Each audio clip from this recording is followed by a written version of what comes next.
It's probably no secret at this point that here at TDR, we believe that Donald Trump is mentally unfit to be president. And we've been making the case with evidence, but not just with evidence. We've been bringing on the experts that are themselves analyzing his speech patterns, the issues he has with communication, the ways that he mixes things up. We've profiled several of them on the show. Well, now more than just several are doing what could be their final warning to America.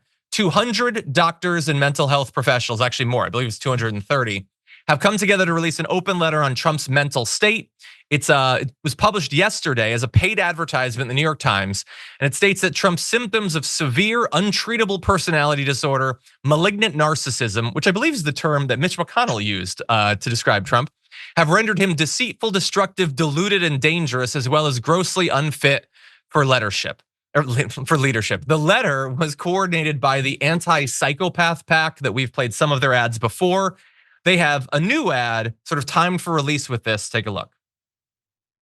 To understand why Donald Trump is unfit for office, understand why Trump is a danger to the republic, you must understand that he is a malignant narcissist. Malignant narcissists exhibit a grandiose sense of self-importance, derive pleasure from causing harm, and are incapable of caring about other people's feelings. This explains Donald Trump's pathological lying, his misogyny, his admiration for dictators, and his criminal behavior. Trump is incapable of caring about you, our country, and the Constitution that a president swears to faithfully execute. He's only capable of caring about himself. That is why Donald Trump is unfit for office. This is why he's a danger to the republic. Donald Trump has no choice but to be a malignant narcissist. But we have the choice. We can choose whether or not to put a malignant narcissist in the White House again.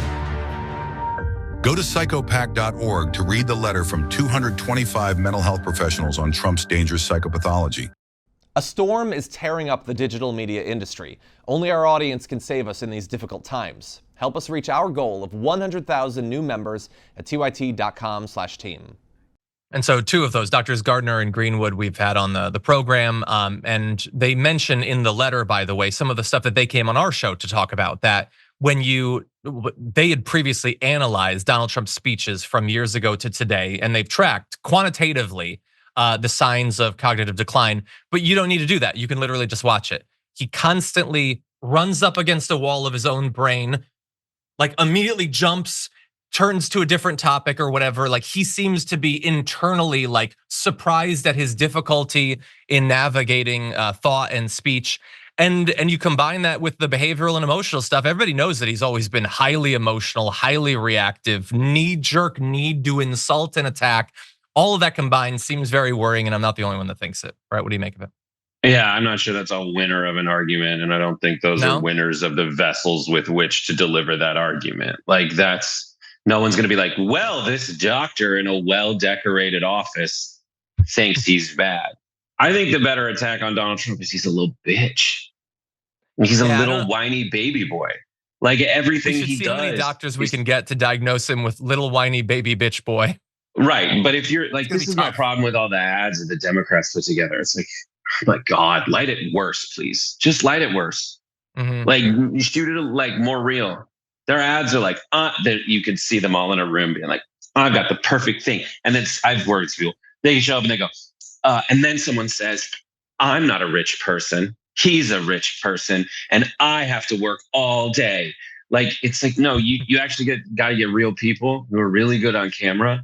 Or just play a bunch of videos of him being a little whiny baby boy. Like that's it. I mean, I would argue that's also happening. I never evaluate an ad as what if this was the only ad that existed. Yeah, then my answer is like, who's convinced by that? Is there new information? My guess would be, whether intentional or not, I believe this would be for like the Haley voters. I believe it would be for Republicans who don't overly love Donald Trump and are having to make a difficult decision between him and Harris. But they already know he's a psycho. That's like having a doctor confirm it is not doing anything. Like, this is a waste of money. It's like the most effective thing is psychopath. It's like Donald Trump is a psycho. And I think you just need to do the scarier stuff about Donald Trump than the like, well, in my professional opinion. Don't do the finger on the glasses. Everybody for context needs to know that Brett is hanging out with some of his old school chums, okay? And I think he's mentally reverting into that frat boy, I'm gonna beat up a geek mode.